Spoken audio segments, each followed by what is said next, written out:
Hello, friends, and welcome back to Dare Me to Prosper. My name is Avery, and I'm your host. And today I have a really awesome interview with Emily Logan Lewis, aka Emily the Mystic, and we are talking about how to build a spiritual business, her experience building a spiritual business, what she does with her clients, and just so much more. It was such a great conversation. I was so inspired by this interview, and if you have any interest in building a spiritual business at all whatsoever, you will also be inspired by this interview. It was a great conversation. I enjoyed it so much, so definitely stick around. Before we get started, just a quick reminder to please leave a review for the podcast. If you have not left a review, guys, it makes such a big difference. I really appreciate it. It really helps the podcast get noticed since it is a smaller podcast. It helps us get the word out and gain some visibility. Also, a reminder that I have a free past life guided meditation. There is a link in the description. This is really great if you are interested in past lives, you're not super familiar, or maybe you haven't gone down this road before, but you are interested in maybe doing a meditation to sort of gather information, some insights, some visuals around what your past lives may have been. I put this meditation together as something that I really would have wanted and what I was looking for when I first was getting into this world and really wanting this information. And so that's what I created for you. It's like 25 minutes long. It comes with a PDF. It's a free bundle. The link to that, again, is in the description if that is something that you are interested in. Last reminder is, again, that I am doing personal psychic readings. You can book with me on my website, which is linked in the description. You can also just go to daremetoprosper.com and click on work with me and book it that way. But if you are seeking any kind of clarity or there's some answers that you're really wanting to ask spirit or your guides or your higher self, but you're not really sure, you're feeling nudged, and you're feeling like that is an area where you might want some assistance, that is what I am here for. So if you're feeling led, if you're feeling called, that is for you. Again, the link is in the show notes, or go to my website, daremetoprosper.com. Okay, so I interviewed Emily Logan Lewis, aka Emily the Mystic, who is an intuitive mentor, an Akashic Records expert practitioner and teacher, an intuition development coach, a galactic channel, and the host of Emily the Mystic Show podcast. She's on a mission to help old souls discover their inner mystic, as well as reclaim their intuitive gifts, manifest their dreams, and experience the most joyful life while doing it. Emily is an expert in studying the soul, starseed origins, past lives, light language, quantum healing, and other spiritual practices. She is living proof that you can change your life in a split second and is known for making the most aligned, purposeful, freedom-filled life possible. Emily was so fun to talk to, and she has such an inspiring story, so I know you guys are going to absolutely love this. So without further ado, let's get into the interview. Hi, Emily. Welcome to Dare Me to Prosper. Hello, Avery. I'm so excited to be here. Thank you for having me on the show. Yes, I'm thrilled that you're here. I love your podcast and I love what you do. And I just find you to be a super authentic and down-to-earth person. And so I felt like you were just a great fit for this topic. And I feel like you'll really resonate with people. You really resonated with me. I'm excited to hear all about your business and what you do. Because you do mentorship, you do spiritual and business mentorship, Akashic Records, light language, helping people align with their gifts, all sorts of things. I mean, just looking at your website, you offer tons of really cool services, right? Yes. Lots going on here in the Emily the Mystic universe to talk about. Well, to get started, I would love to hear, because I know I saw on your website, this was one of my favorite things, because I feel like sometimes it just makes it a little bit more relatable. But you said you didn't always grow up as a spiritual person, right? This was something you kind of found in your adulthood. So what did that journey kind of look like for you? Yeah, so yes and no. I grew up in a Roman Catholic household when I was growing up, but I've always felt very connected to a higher power, something outside of myself. And I became obsessed with New Age topics and spiritual topics when I was pretty young. I bought my first tarot deck when I was 11 years old. I love that. obsessed with astrology when I was like 11, 12, 13. You know, when you're kind of at that age Yes. when you're, starting to get interested in boys and you have crushes and you're like, oh, I like want to Yes. know if this person is, going to be a good, my future husband, Yes, that that's so sort of funny you thing. say that because my daughter is about to turn 11 and she is totally Yep. really into that stuff, into the tarot, astrology, and she's totally in that phase. So I can picture exactly what you're talking about. Absolutely. So it just became kind of like a side hobby, like something that I was passionate about and interested in as a kid, but I was in Catholic school. So it wasn't, I couldn't Mm. bring those books to school. I was in a very strict school system. But my parents, my mom especially, is very open minded. So she was the one that was buying the books for me and encouraging me, my interests, and all sorts of things like that. And as I grew up, I really wanted to fit in, as we often do. I was I was an artist. I played the flute, so I was a little bit of a band kid. So because I was sort of this like artsy fartsy girl, I wanted to fit in and be popular and be cool. So I kind of pushed the spiritual stuff aside, Mm. and in order to fit in order to like be this person that I thought other people wanted me to be. And that was kind of the path that I followed. Sort of, I call it the path of the false self a little bit, in a way. Oh, yeah, I like that. Because I wanted everybody else to like me, and so I pursued this path. I went to college to study business and marketing because I was told by my parents and society that that was what was going to get me a job, even though I had this artist within me who just wanted to paint and, create artwork and like pursue, the astrology and things like that. I pursued this very masculine oriented, rigorous kind of business path, which led me eventually to getting a corporate 9 to 5 job, albeit in a bit of an artistic, creative field. I worked in the fashion industry. Oh. And that corporate job was something that really cracked me wide open, because on paper, I had in my early 20s everything that we should have, right? I had the boyfriend, I had this fancy corporate job, I was traveling to New York twice a week, I was doing all of these things that, we are told that is what we measure up to success. Mm-hmm. And yet I was so anxious. I was having panic attacks in the middle of the night. I found myself just totally disconnected from who I am on the inside, because I was so busy with that job. Yeah. And what happened was the pandemic. Right? I feel like so many people will relate to that. I started working from home 5 days a week, and that all of a sudden gave me this time back to focus on myself and to kind of find myself again and pursue my hobbies and interests again. And what I should also say is that leading up to this, at the beginning of 2020, in January specifically, I became really interested in the online coaching space, specifically in the online health and fitness coaching space, because the way that I navigated the panic and the anxiety that I was feeling was through getting myself in the gym and weightlifting and strength training. And I found health and fitness to be the thing that brought me relief. And because it had helped me so much, I felt passionate at that time about helping other people relieving their stress. And I saw this opportunity and I feel like the online coaching industry was really at its infancy at the time, because I saw people my age who are making YouTube videos and creating online content about health and fitness. And I was like, that looks amazing. If I could do that and make a living and be at home, like how cool would that be?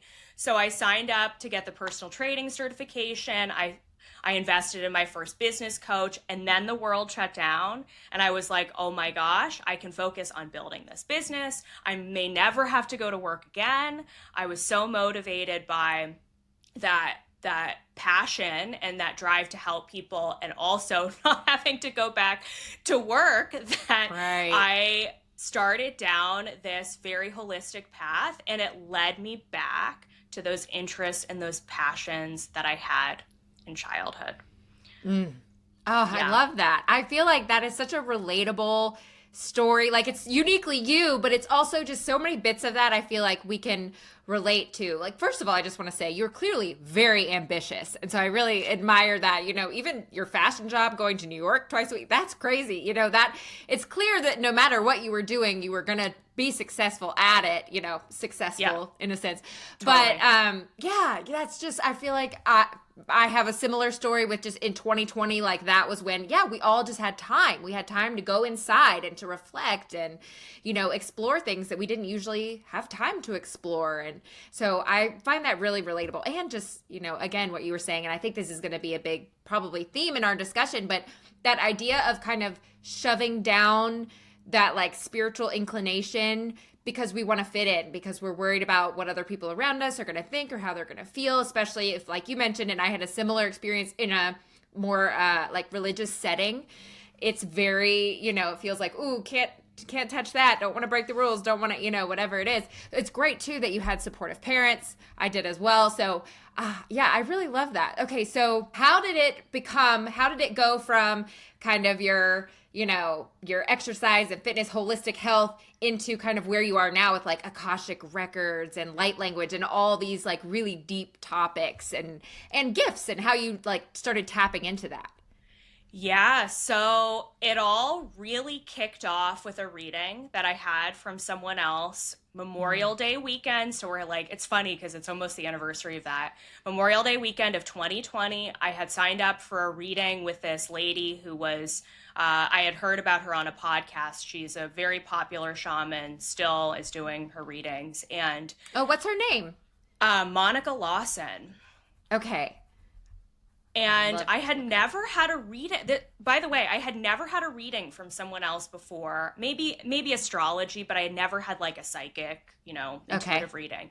So this was my first experience with that. And Monica said something to me that literally I felt like I was taken out of my body, and simultaneously like almost was so in my body that I almost fell out of my chair. She said to me, she goes, "Emily, did you know that you can talk to the other side?" And I was like, what? What do you mean? What do you mean I can talk to the other side? She was like, yeah, you can communicate with loved ones who've passed. And I said, wow. I was in total shock and disbelief. So you had never had an experience at that point that where you felt like, oh, I'm communicating with somebody on the other side. Well, here's the thing. I had, and all of the puzzle pieces started to come together. Okay. All of the little the weird threads from my life started to come together and weave together and make sense. So I am someone who's been through a lot of grief in my life. I've lost a lot of loved ones.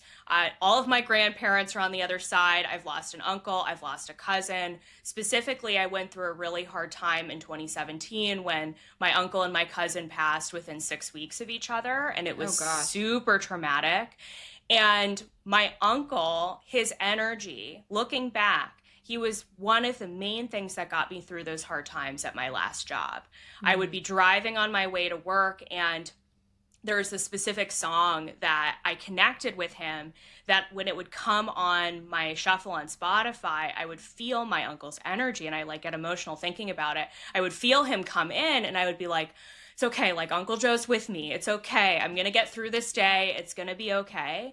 And so when this shaman in the reading told me, like, you can connect with loved ones on the other side, all of these little experiences that I had with connecting with my uncle's energy, the day that he passed also too, I have to say, was really remarkable because my mom always had this story that when other loved ones in the family passed, that there would be a door that would slam in the house, indicating that they were gone. And when my uncle passed away, there was a door that slammed in my house that day. And I hadn't even gotten the news from my parents yet. And I was like, I know that this is it. Like this, he's gone. He's crossed over.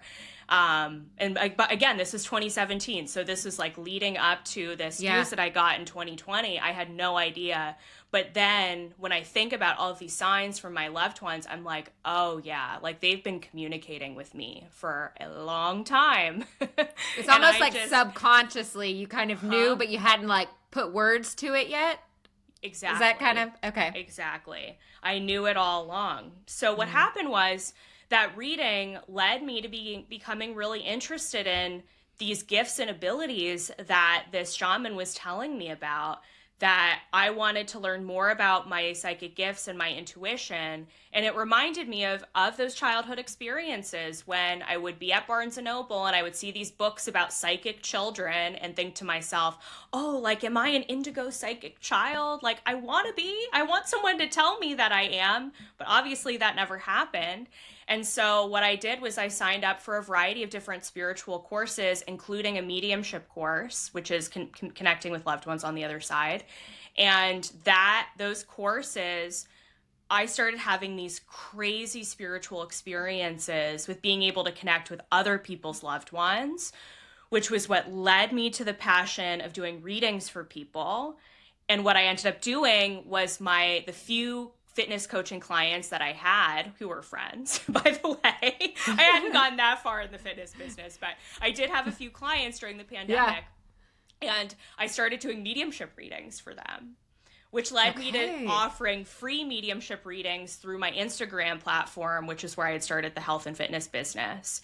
And the readings were so popular and people were loving them. I was like, oh my gosh, well, I guess this is my thing. Yes. So doing the readings for other people was what led me to investing in more spiritual courses, and doing more spiritual courses led me down this whole like shadow work, self-healing journey.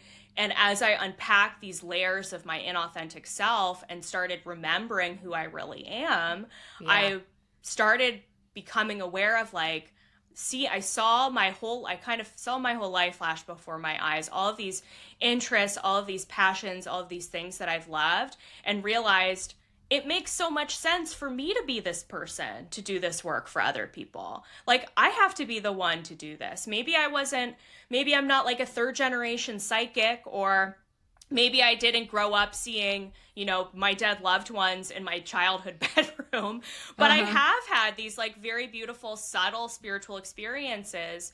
And what if I get to do this for other people? What if I get to help other people facilitate those experiences for themselves too? And so I started working with a spiritual business mentor. I created my first ever spiritual course, which was about intuition development, that I sold through the fitness coaching platform. And I pivoted my business, and the rest is history.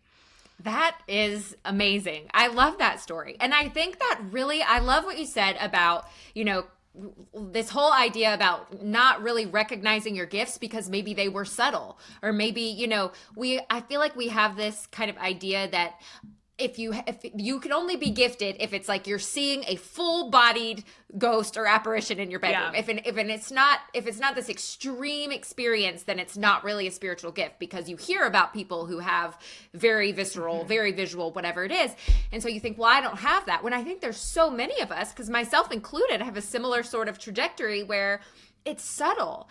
And you before you really know how to put words to it, you just think, Is this, am I seeing what I think I'm seeing? Was that a visit with a loved one, or was it just a dream? Or was it just, am I making this up in my mind, or did I really hear that? And I think so many people have a hard time trusting those gifts and trusting that it's actually happening, and not, I just made it up, or it was just a dream, or whatever it happens to be. And so I think that's perfect. And it's a great example of like, once you start trusting your gifts and leaning into it and embodying like, no, this is who I am. I'm just waking up again, like remembering all of these things. It's like, then it really becomes more real. And like, the more you trust it and lean into it, the more vivid it becomes, and the more, Absolutely. So I love that. I think that's super relatable. So when you left your job, how long was that transition? Like you said, you went home in 2020. So when did you actually leave corporate and kind of start, at the point where you could lean into just your business? Yeah, so I set a goal for myself that I really wanted to leave my corporate job in Q1 of 2021. Okay, quick.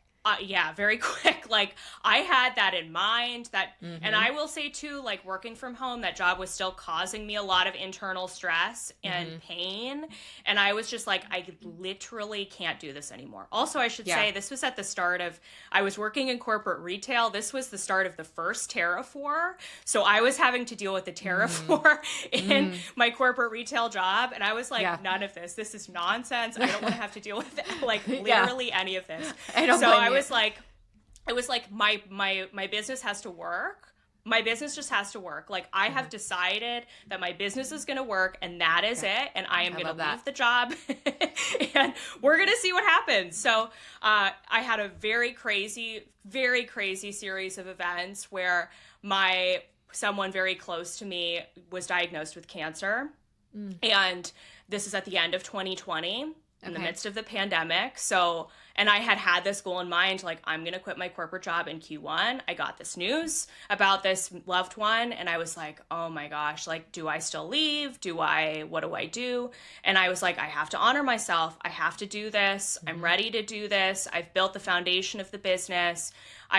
At the beginning of 2021, I launched my new brand, Emily the Mystic, and the brand was so successful that I knew within every cell of my being, despite this loved one's diagnosis, I have to do what I know that I need to do. So I had this like a final exit interview with my boss at the time. I gave her the news. I told her I was like, basically, I'm like Teresa Caputo. You don't know this about me. You don't know this Not about to drop me. a bomb on you, but I've become sort of this Teresa Caputo on the internet, and like I love have that. to like pursue that. She was like, okay, all right, okay, goodbye. Oh, so funny. So I quit the job. I packed up my work laptop. I dropped it off at FedEx. I drove home to be with my family. I lived with my parents for several weeks while my loved one was going through the cancer surgery. And I had to work on the business. I focused on the business. And what's so crazy is that beginning of that 2021, I had made maybe $200 on a mediumship reading, right? Like I wasn't making a ton of money. So when you left corporate, you were just making like $200. I left on a $200 Wow. and a prayer. I kid you not. I love that though. I love 100%. that. And I kid you not, I got a tax refund. In March of 2021. I left in February. I got a tax refund in March of 2021 for the exact amount of money that I needed to pay my bills in March of that year. Wow. Yep. Oh, how the universe works. I know. Oh, it's so cool. And was able to replace my corporate income in April of 2021 and have been able to keep up the momentum with that. That's amazing. So within 2 months, you had replaced your corporate salary. Yes. That's amazing. That's amazing. What do you, like, real briefly, what do you feel like were the main sort of, whether it's energetically or like physical tasks, like what were kind of the main things that you really just were like, I'm going to focus on these things while I'm getting this business up and running, especially because, again, super relatable. A lot of people, things are tight. The economy is awful. You know, it's rough to start a business right now. And so a lot of people do have that pressure of like, I really want to get this moving as quick as possible. What do you feel like was most helpful for you when you were doing that quickly? I would say the first thing was being so confident in my brand vision. I saw this whole Emily the Mystic vision so clearly in my head, the colors, the whole vibe, the whole presence that I wanted to invite people in. And I wasn't seeing anything else in the Instagram space or the online space that even matched it. And I was like, this is so clear to me. This is what I have to pursue. And I had at the end of 2020, I had started, and I know this is a fast trajectory, but I had already started teaching intuition to other people because I felt really good about how I had taken myself from zero to psychic in like 7 months. And I was like, I need to teach this to other people because I'm not seeing anyone else at the time teach this. So I started this psychic development course that I was charging like, I don't know, $400 for. And so I had this course, I had my readings, I had my brand vision, and I was consistent with showing up on social media every single day. And I built myself a little website, and I went all in on those small offers that I had, and I brought enough people into the readings and the course that I was able to replace my corporate income. Oh, I love that so much. And that's so encouraging to me, and I'm sure people that are listening, because I think a lot of people are scared to do that. But I love what you said, because I think that is such an important part, is you were already embodying the energy. You were already in the mindset, the headspace of like, no, I can do this. I'm going to honor my gifts. I'm going to go all in. And, you know, like, and I'm sure you had some fears or doubts or whatever, like we all do, but for the most part, like you were in that space of like, no, this is going to work and it's going to be fine. And I feel like that is such a big part of it, of really aligning with the energy of receiving and abundance, which goes into my next question I was going to ask you is, you know, as a mentor for people who are, you know, growing spiritual businesses, what do you feel like is one of the most common like money blocks or abundance blocks or things that people kind of really struggle with, or anything kind of in that area? What do you feel like you see the most? Yeah, the number one thing is visibility. And people don't think that that's what's holding them back. But then I have a conversation with my clients and they're like, well, I haven't really told my parents that this is what I want to do. And that sounds silly, but those little things where you're like, well, I haven't really told my spouse that, like, I'm a witch, you know? And I'm like, I get it. Yeah. But here's the thing, like, and I had to have those conversations with my boyfriend now of 10 years. I had to have those conversations with my parents, with my good friends, told them like, hey, I'm a medium. I can talk to the other side. Like, this is what I'm going to do. And I'm very grateful, because all of those people, the people who are the most important to me, looked at me and they were like, that makes sense. Yeah. I can see it. I can see it. Like, yeah, that's you. Yeah. Like, of course, that's you. So it was easy for me to build that visibility, and that gave me the confidence and the poise to be able to like show up on social media and talk to strangers about it. Yeah. Because that's the thing. You have to be really consistent with it. And I think most people post and ghost. They show up once or twice, and then they're like, I don't know. And but then you can't build an audience. And by the way, when I quit my corporate job, I had been building an audience on Instagram for over a year. So I had built up over 1,000 Instagram followers, which isn't a ton, you know? Right. And I had the website, like I had been building the things behind the scenes to support me when I quit. So I wasn't just quitting with like 200 Instagram followers and like no one to buy my services. Yeah. I say visibility is that big block, because you have to have an audience to buy things from you. If you don't. Great point. Yeah. If you don't, then they go hand in hand. Yeah. You need to create the portals of money to be able to bring the money in, to receive the money. So if you don't have the portals of money through the clients or the audience or the referral network of people, then it may be a little bit more challenging to bring in the money that you want. That's such a good point, because I do. And this is why you're the perfect person for this conversation, because you can already tell how, like, I love that you told your boss, like, yeah, I'm a medium. I know you didn't know this about me, but because I think even somebody like a boss that's not even like in your inner circle, that is probably one of the last people that other people would want to tell, you know, because it feels scary. And so I think that's something, again, so many people, myself included, are like, I don't know, how do I share this? And so I love that you're just like, own it. Just show up and, you know, say, this is who I am. Because that's part of embodying that mindset, is letting go of the fear where like maybe you're embodying it, but I'm still afraid to tell my spouse, or I'm still afraid to tell my parents, you know, and just showing up. Like I had a similar kind of situation, and I've talked about this in previous episodes, but my husband was a pastor, a Christian pastor for a long time. And so I kind of made that jump from Christianity to like this more spiritual journey while I was a pastor's wife, quote unquote. Whoa, and so that was a big, where it was like, not only do I know that this will not go over super great with his audience, but like he could lose his job if this feels unsteady to them. And so like, and for everybody, it might not be that serious. It might just be afraid of judgment, but it is such a like difficult topic. And I feel like, that makes perfect sense why that is such a big thing that you see, so thankfully, I'm in a space now where I don't have to worry about that. Like there's no, and he's very supportive. Even if we're like not eye to eye on every single little thing, he's very supportive of me. And most, if not all of my family is aware of, what I'm doing now. But even then I would say I still have a few like areas where maybe I do feel a little bit shy to be like, no, I'm doing this. I recently started offering psychic readings.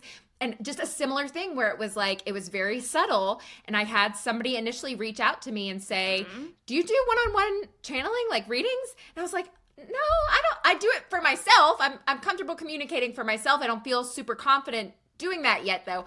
And then I felt like spirit in a meditation was like, no, you need to revisit that. You need to go revisit and try again. And so I just have started kind of doing that. And so I love your confidence here, because I think that is genuinely what people need to know, is just be like, you can't hide from it. And I think it's so interesting we're talking about this, because I've had this like realization actually just over this past weekend that whenever I feel resistant to something or resistant to my next steps or something I'm manifesting, a big part of it for me is, where am I not being honest? I love that. And what am I not being honest about? Because when I am hiding in sort of like this half space of I know internally like this is what I want and who I want to be, but maybe I'm not talking about it, or I'm not communicating it, or I'm not being honest with people, that energy is what's creating kind of a veil and creating something that I'm hiding behind. And almost probably like blocking your throat chakra as well. 100%. Yep. Yeah. Oh, that's totally.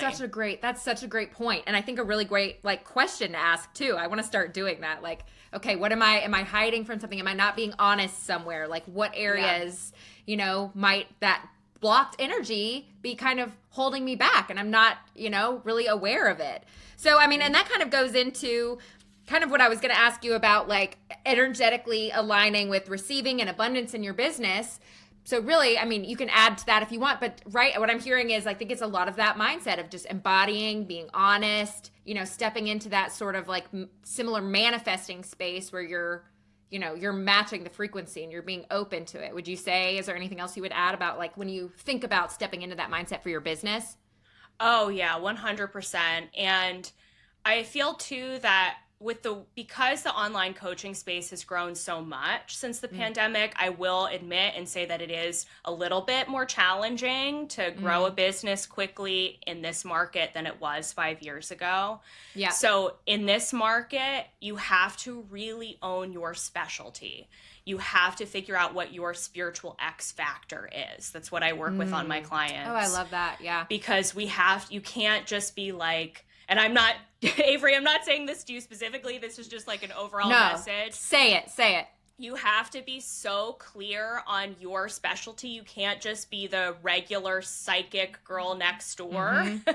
You have to be so clear on who you are and how you want to help people. Because again, when you have that clear brand vision and that clear vision of like who your client is and your specialty and your little tiny niche corner of the marketplace, that's when you are really successful. And that's what I see time and time again with people. And again, it's about that honesty and that authenticity, that when you're no longer generalizing yourself and trying to appeal to everybody, that's when you really hit home. Your messaging hits home, your branding hits home, and people are like, ooh, this is cool. Like, this is new. I'm intrigued. I'm interested. I'm curious.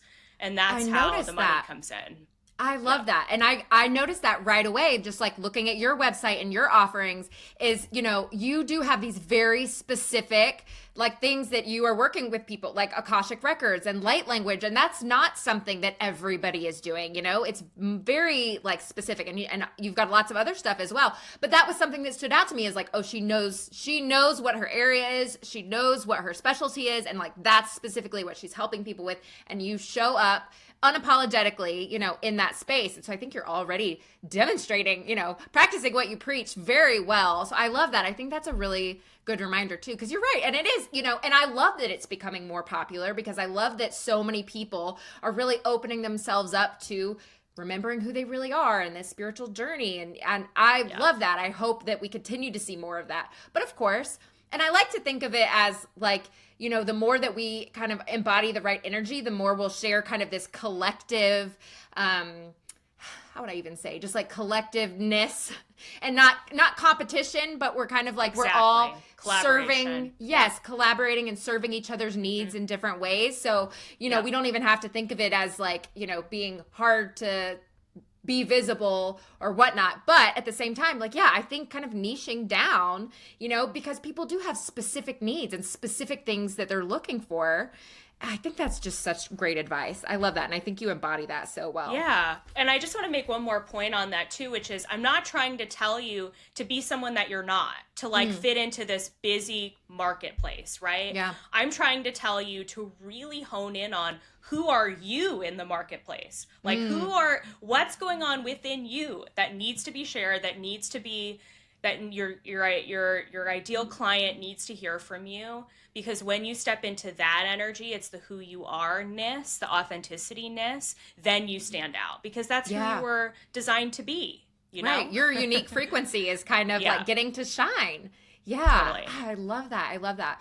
Do you, when you are kind of like either working with a client or when you're making content or whatever, do you ever find yourself tempted? Because I know this is something that I have to kind of check myself with, and I thought maybe other people are feeling this as well, but do you ever feel tempted, or where you have to balance yourself with like, am I performing, or am I really like speaking from my truth right now? Did you ever have that tendency? You seem really naturally authentic, so I'm not saying that I think you're that way, but I'm just wondering, because I feel like sometimes that's something that I do. Oh, 100%. That's been a big thing that I've had to navigate. And it's not necessarily a social media thing, because I enjoy creating content for social media. It's more of the readings, because I still do a lot of one single sessions, where sometimes you feel like you're a bit of a performance monkey. For people who like want to play the psychic games with you, and they're a little skeptical, and they like want you to prove yourself to them. Oh, and I'm okay. in a phase with my business where I don't have tolerance for that anymore. I'm just not interested in catering to someone who's like in that energy. Unapologetic. Yeah. So yeah. So I love it. So and it's a lot, right? Like, it's a lot to have to show up on Zoom calls for hours a day to be able to support people. So I no longer am working with the people who like need the convincing in order to make the money. How do you filter those people out, or how do you catch that kind of before you work with them? It's a price point issue. Okay. So especially in the spiritual space, the more you increase your prices in congruence with you and your confidence and your gifts and how you feel, you start to weed out the people who just want the garden variety next door psychic to predict the next 6 months of their life people. That makes total sense. And you start working with the people who are more elevated and are they are desiring a spiritual service to contribute to their growth and not to tell them what to do. Yeah. They understand what they're getting. Yeah. They understand the value, and they understand how energy works and how readings work. Yes. And exactly. That you're not a trick monkey. Yes. Yeah. Okay. I love that. That's good, I think, for people to hear too. Because I think, again, like going back to the kind of abundance mindset at charging and like numbers, that like figuring out what to charge for what services, again, I think that's another thing where people are like, oh, how do I keep my integrity and price this at a point where it's, it's because we get in our heads about it and we think, well, totally. I want to be honest and, have integrity and not be greedy. But also we recognize that like the price point matters, and that, people are going to align with the specific price point that is most, a match to what we're offering. And so it's not even about the amount of money necessarily as it is like the frequency of the mindset behind that price point. would you say? Absolutely. 100%. Yes, Yeah. definitely. Another thing that I wanted to ask that I'm curious about, because again, we've talked about this just a little bit, but when it comes to balancing kind of your intuition around your business, so say when you're like pivoting or making business decisions versus like being in the more logical space of like, this is a business decision, because of course every business has all of the like very logical, very practical side of it. Do you ever find that those things kind of are in contrast with one another, like something that you feel intuitively and you're not sure if it aligns logistically or vice versa? Do you ever struggle with that? Yes, 100%. I am not someone who can sit down in front of a calendar and plan my business strategy out for a year because it changes 20 million different times throughout the course of the year. So I have to have this balance of, yes, I do need structure in my business because that is where I do make the consistent money, is having a flow with my offers and services and advertising something new every single month. But at the same time, I have to create the space for the fun, intuitive hits and directions that do come through. And for me, the way that and I'm really realizing this now looking back with time, the intuitive nudges come through clients and they come through other people, is what I'm trying to say. I get nudged in a direction, or I'm asked to do something, or I'm asked if I want to collaborate on something, or I reach out and have a reading with like a human design person because I feel guided. And then it tells me the exact thing that I need to hear that helps lead me in the direction that I need to go in. And yes, of course, I am like using my own channel and I do connect with my guides daily. So that is a part of the process. But it's so funny because the way that I see my life and my reality now is that the dots always connect. And if I don't quite know what the answer is to the business problem today, I wait for it. I don't reach out and look for it. That's great advice. I wait for it because I will be guided or nudged to sign up for the thing, or a client will send me a message in my inbox, or something will happen that gives me the answer that I need. Does that make sense? I love that. Yes, yes. I think that's great too, because again, kind of like what we were saying before, I think people might almost overemphasize how their spiritual nudges or intuition might come in. Like it's got to be this big, vision or something that's just really dramatic. And you're kind of like exhibiting that, no, these things often just really overlap and they come together. And that's what makes it, that aligns. This thing and this thing go together. If I'm not clear, I'll sit back and wait. I just haven't got all the information yet. And it can be very just like simplistic. And it kind of goes back to that idea of, especially for people who are really new to maybe their spiritual journey, or they're thinking about starting a spiritual business. Because again, my podcast is really geared towards people who are in the very beginning stages of like, what do I even think about this? I'm just putting my toe in, And so I think there can be some confusion around like, does it have to be this big thing? Or really, can a lot of those intuitive messages just be like the thoughts, the little voice in the back of your head, those little messages that you maybe underestimate? And so, yeah, you're saying like those definitely kind of go hand in hand. It doesn't have to be anything dramatic. Do you feel like, speaking of messages and intuition, you've gotten any like big messages or downloads or just intuitive thoughts that really are, and I guess you would kind of, as you mentioned in the beginning, when you first got started on your business, I'm sure this was a big part of it, but do you feel like there was ever kind of a turning point or a drastic moment where it was like you received information or you felt something was like, this is something I need to follow, other than just like starting the business in the beginning? Oh yeah, absolutely. And I think that's another important point to say, is that I do have moments in breath work or in meditation or in some kind of spiritual practice where I'm like shown the next vision of like where I'm going next. And having that next vision is important to say, because then I look out for the little nudges and guidance that guide me towards that next thing that I'm working on manifesting.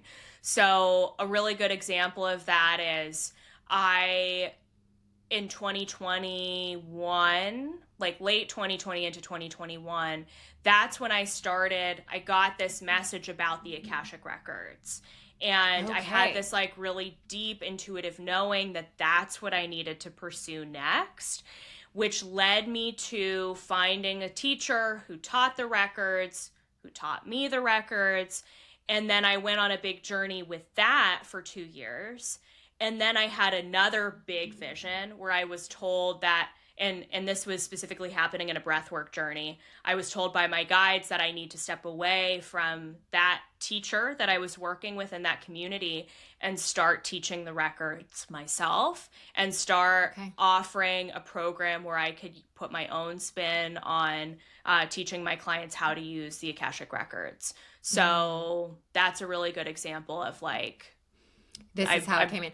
Yes. So when you first got that information, was it like during a meditation or like how, like what's a little bit more detail about like what that looked like, if you remember? Yeah. So that specific moment was in a breathwork journey. And I had set the intention that I wanted to be shown anything that was creating resistance and blocking me from the success that I wanted in my business. And the guides came in so clearly, and they showed me an image of my spiritual teacher's face that I was working with. And they were like, you cannot work with this person anymore, which is a whole story for another time.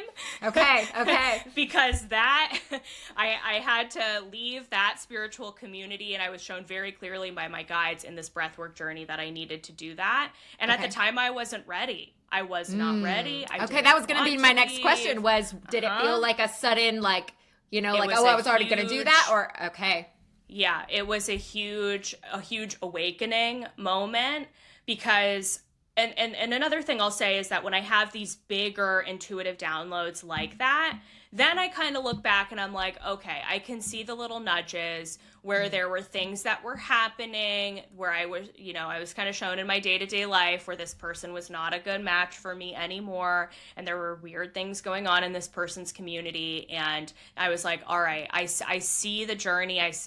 So for me, I sort of, when I get these big downloads, there's maybe a couple days of resistance where I'm like, no, I'm not going to do that. And then I kind of work my way up to it. I'm like, okay, like, yeah, I get it now. So as I work through that resistance, and then I listen to the little nudges and the little connections that other people kind of bring into my world. And then I follow the breadcrumbs, and it leads me to the big actions that get me to where I want to go. That's such a good example. And I love, thank you for giving us like grounded examples, because I think so many people are like, what does that look like? Because again, just the doubts, you know, and I had, like I said, a similar experience where it was like, somebody asked me, I was like, no, you know, that I don't do that, you know, and it wasn't until like I was in a meditation talking with my guys, they were like, no, you actually revisit that. And then it takes time to work through those blocks of like, oh, are you sure? Did I make this? Am I hearing that right? Are we sure about that? You know, like, and almost, you know, an identity shift too, of going from, especially like what you're saying, where you're going to the teacher, you're moving into the teacher position with something new. So you almost have to kind of change that over to that energy and start embodying that energy, which is a big shift of like, oh, okay, I'm going to step in. Now I'm stepping kind of up and in to this new role. And that's like, it's a totally different energy, but it's, so it makes sense that it might take a day or two, and you kind of have to sit with it. You don't have to, you know, immediately jump ship right away. You know, you can sit with it and kind of feel it out. So I love that. It's a perfect example.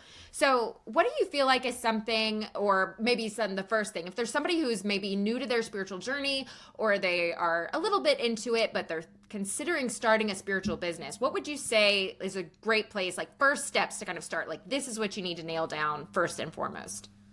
You need to start nailing down who your brand presence and identity is going to be in the social media space, and choosing a platform that you enjoy being on to spread your message. Ooh, I like so that. You need to pick a platform that is authentic to you, that you're going to enjoy using. So for me, that's been Instagram. I'm not a TikTok girly. I wish I was. It just has I'm not exact opposite. I'm like, really? I'm a TikTok girly. I love looking on Instagram. I follow you on Instagram, but like showing up on Instagram for whatever reason, I feel much more like not myself. 100%. It's really weird. Yeah. And that's a good example. So you have to pick a platform where you're going to want to be, and you're going to want to spend your time, because you're going to be spending a lot of time there. And then once you have your platform, and by the way, this is what you need to do first. You don't need to create the course. You don't need to create the offer. Okay. You don't need to create the service to sell first. You have to create the audience first. Yeah, that's and good. And I think a lot of people are like, well, I need to have something to sell if I'm going to like show up. No, share your journey. Talk about who you are. Talk about your story. Start creating content. Start learning how to create content. And let that be your platform. You don't have to sell anything right away. Because again, like I was saying earlier, in order to make the money and to sell the services, you need people to sell to. So if you don't have that, we need to start with creating the audience. Right. And if you don't know what like your brand vision is yet, that's okay. Just show up as you. Just start talking about what... Or meet with a spiritual mentor like you. Or meet with a mentor who can reflect back to you like what I'm seeing. Because I have so many tools. I work with human design. I work with astrology. I work with so many modalities, the records, to help reflect back to you like what your spiritual X factor, what your niche should be. And then that way, once you have that clear vision, then you can really feel good about showing up and being consistent with your content creation. That's such good advice. Yeah. Because I think too, because spirituality, and I think a lot of people that are almost like maybe a little bit more open-minded towards spirituality can be people who are naturally more creative or more maybe type B, not exclusively, but just, that more like flowy, creative sort of personality. And so sometimes they want to dive right into the like just making stuff and like just creating and thinking about brand colors and thinking about a website, before they've even built up the audience. But the audience is really like the ticket, you're going to need time to connect with people and display who you are and what your story is, before anybody will consider buying from you because you're a stranger to them, like warming up to you. So I love that. I feel like this episode is just packed with advice. Great advice. I love it. Are there any like mistakes or mishaps that you faced in the beginning that now you look back on and are like, oh, that was, I wouldn't do that again, but it really helped me, learn and get where I am today? Yeah. 2 big things. Number one, well, for whatever reason, these are the 2 things that are coming forward. You don't need to make the website. First of all, I created 3 different websites. I spent so much time learning how to build a website. And it's time consuming. It's time consuming. So time consuming. Waste your time and energy on that. There are easy ways now where you can have people, once you get to the point where you're ready to sell something, you can use Calendly, you can use Acuity, which are calendar softwares. You can use StanStore. There's so many like little easy software systems that you can use to connect, to create a product to sell. So again, you don't need to create the fancy website first of all. Like give yourself a year before you even like decide to go. Because that's what everybody runs to first. I guarantee there was somebody that was like, oh, I was going to do that first. So I'm glad you said that. And then number 2 is don't invest your money in everything. I spent tens of thousands of dollars, okay, on all the business coaches, all of the spiritual coaches. And yes, I do feel that helped me have the accelerated timeline because I was learning so much at once that I was kind of forced into like, needing to make the money back that I had invested in. But use your discernment and please, for the love of God, with whatever you're learning from other people, make it your own. Because that is another big block that I see with people is that they are just regurgitating what they see their spiritual teacher doing. They're reposting, they're using the same languaging that their teacher is using, or they're just taking what they learned in this person's course that they bought yesterday and talking about it on their story. And I'm like, that is not you. Yes, I want to know what Amanda has to say. I don't want to know about what your spiritual teacher has to say. Right. And I even see my clients doing that, like creating similar versions of what I do. I'm like, no, it's not you. And I'm not offended if you copy me. Like, I'm not right. triggered by that. I just want you to succeed. And I'm like, I just want to know what Amanda has to say, you know? Yeah, because it goes back to like, that's the whole thing is like you as a person like came here. Yeah. Each person came here with a specific, you know, with certain gifts, with certain ways that they are uniquely able to help. And so I think a lot of us probably, we get into this space and it's new and it's a little intimidating and we go, well, I just want to show up right and I just want to make sure I'm doing it right. So I'm just going to copy this person, totally missing exactly what you're saying, that really, yes, the true gifts and the true success and, you know, like where we're going to find the abundance and be the most aligned is not doing what other people are doing, but doing uniquely what we are here to do, our unique voice, even if it's similar to what other people are doing or we're offering similar things. It's like, yeah, each person has a specific unique signature frequency that other people are going to be drawn to. So it's like the more that you're tuned into your own frequency, the more you'll attract the exact right people who are a match for you. I'm like preaching to myself as I'm saying this, but yeah. And I have a tip too. If someone's listening who's like, I don't even know where to start with that, do a brain dump. Get a piece of paper or a Word doc out and just list out all the things that you're passionate about, all of the things that have come up in your life recently, the stories that you have that you can talk about.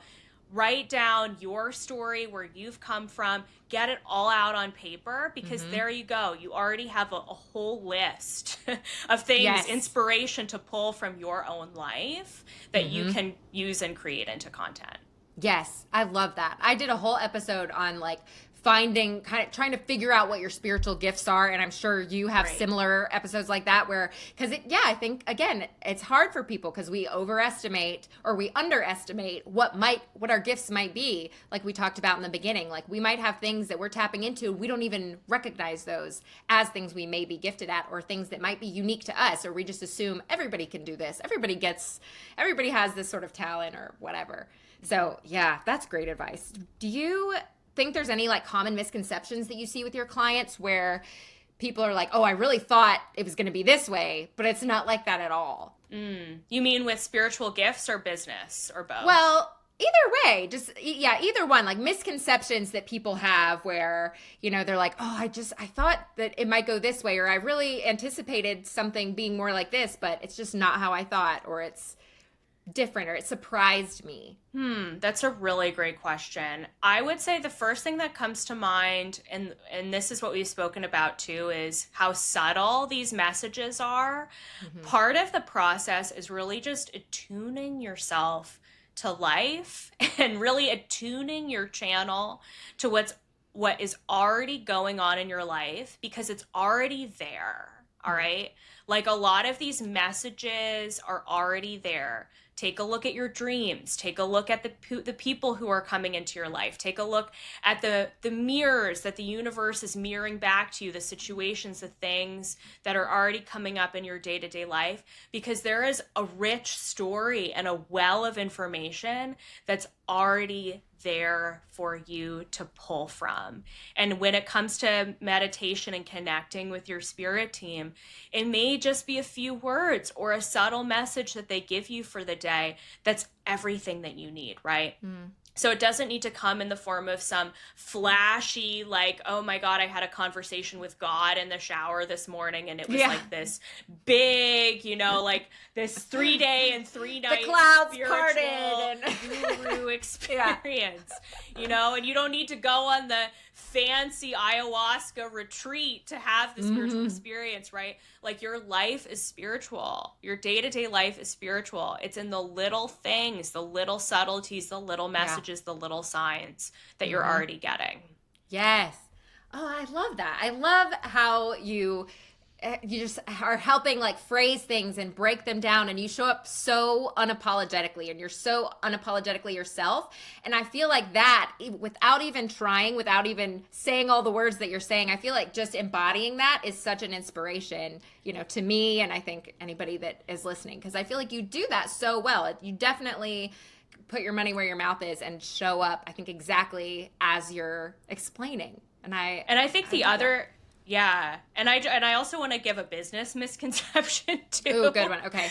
Because there are so many people out there who are talking about, make $20,000, $30,000, $50,000 a month, and it's so easy, and like, look at me, and I've made all this money. And so people have this idea that it's going to be this this super easy, simple, all of a sudden I'm going to have this cash in my pocket experience. And let me tell you, you are still running a business, okay? Yeah. You are still running a business. And guess what? Being a business owner means, maybe I'm going to have to pay $6,000 in taxes for Q1. Maybe being a business owner means that I'm going to have to check my email on Saturdays just to if I don't have a virtual assistant, just to double check and make sure that my customers don't need anything. Like maybe being a business owner means that I'm going to have to show up even when I'm not feeling so great, and even when I'm tired. Yeah. So I think people forget that you're running a business. And think about it, like someone who's running a restaurant or a store, they have to show up every single day. They have to show up. They have to do the bookkeeping. That you have to do like the business admin stuff. Right. So just because it's a spiritual business doesn't mean you get to like forego all of the mundane tasks. Yeah. So just, so I say that as a cautionary tale because not everyone is cut out for business. And I think that's a hard truth that not everybody wants to hear. You have to have the energy levels to be able to handle it. You have to have the drive. You have to have the motivation. You have to be passionate about it. And if you're not, that's fine. Maybe this is a side hustle for you, and that's great. But you just can't have the expectation of like the money raining down from the sky on you just because you posted one Or story on Instagram, Yes. Or because it's a spiritual business that all of a sudden it's just gonna, if I'm aligned and I'm on track with what I'm supposed to be doing, it'll happen overnight. Exactly. 100%. Yeah. Yeah. Yeah. Oh, well, I can see why you are a mentor and a coach. I feel like I just got my own little coaching session there. That was fantastic. Thank you so much for being here. This has been such a fun conversation. Absolutely. Before we go, do you want to share where everybody can find you and kind of what programs and things you're offering right now specifically? Yeah, absolutely. So you can find me, Emily the Mystic, emilythemystic.com. I'm mostly on Instagram and YouTube. I also have my own podcast called The Emily the Mystic Show, where I interview lots of amazing mystical guests and talk about all sorts of mystical topics. So that's a great portal into getting to know me and my world. And then if you are interested in the spiritual business mentorship, I absolutely have offers for that to be able to support you. So you can find me, send me a DM on Instagram. And right now I am running my Akashic Records certification, which is we haven't even talked about the records today in a ton of detail, but basically what it is, it's a modality that you can add to your toolkit as a spiritual business owner that's going to help you learn how to give messages and information to your client about the soul's journey. So if you're wanting to deepen your spiritual gifts, or you want to help people understand their past lives, their karma, the resistances that they're going through in this lifetime, their childhood, all of that, the record certification teaches you how to do that for your clients, which can be a really great way to specialize your spiritual business if you are feeling maybe lost and unsure of what your next steps are as a business owner. So that's on my bucket list, is doing an Akashic Records reading with you specifically. Yes. And maybe we'll have to have you back on again and talk more deeply about Akashic Records. I would love it. That is not my area of expertise, so I would die to hear more from you. So thank you so much for being here, Emily. I really enjoyed it. Okay, guys, that was my interview with Emily. I really hope you enjoyed it. I enjoyed interviewing her. I will have all of her links in the show notes, so if you want to go find her, those will be linked below. Just a reminder to leave a review for the podcast. If you haven't, there is a past life free meditation in the show notes, and also a link to work with me if you're looking for guidance and would like a personal psychic reading. Thank you guys so much for listening, and I will see you guys next time on Dare Me to Prosper.